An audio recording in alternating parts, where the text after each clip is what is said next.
Вот она, площадь Владимира Семеновича Высоцкого. За деревьями мы видим здание станции переливания крови.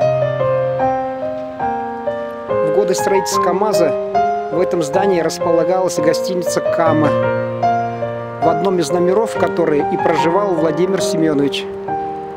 Вы, девушка, знаете о том, что в этом здании, в гостинице «Кама», располагалась комната, где ночевал Владимир Семенович Высоцкий?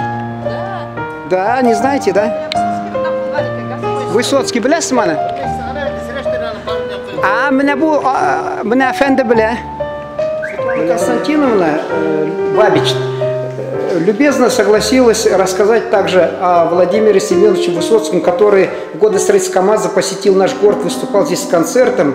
К сожалению, здесь нет экспозиции, но, скажем так, какой-то короткий период жизни Владимира Семеновича тесно связан со строительством КАМАЗа. И вот Светлана Константиновна нам об этом расскажет.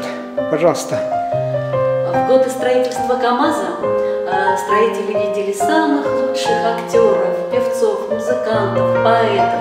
Они все приезжали к нам в набережные Челны. И вот сюда же в 1974 году к нам приезжал театр на Таганке. Даже в Москве было сложно достать билеты в театр на Таганке.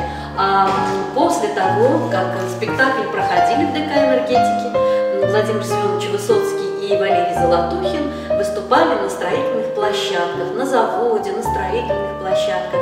И в памяти жителей набережных Челнов остались его песни замечательные, и он очень-очень понравился в то лето.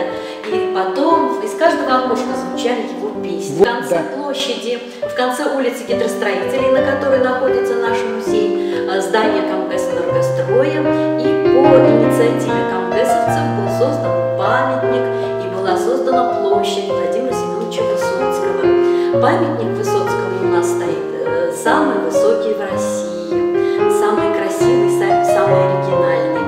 И там же в КамГЭС «Энергостроя» с торцевой стороны находится центр и фонд имени Владимира Высоцкого, потому что очень многие любители, жители нашего города собирали всевозможные документы, собирали фотографии, собирали книги, песни, и все это хранится в фонде имени Высоцкого. Так что мы его любим и продолжаем любить до сих пор.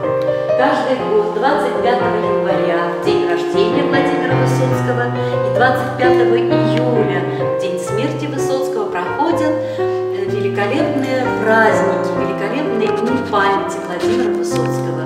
Бард, у нас есть клуб бардовской песни Владимира Высоцкого. Приходят ребята, поют его песни, свои стихи, свои песни читают о нем. И с каждым годом вот эти дни памяти Владимиру Высоцкому набирают обороты.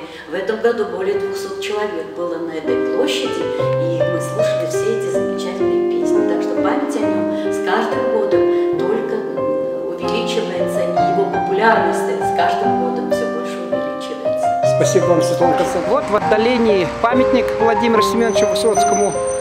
Это площадь его имени. А здесь мы видим центр творческого наследия Владимира Высоцкого.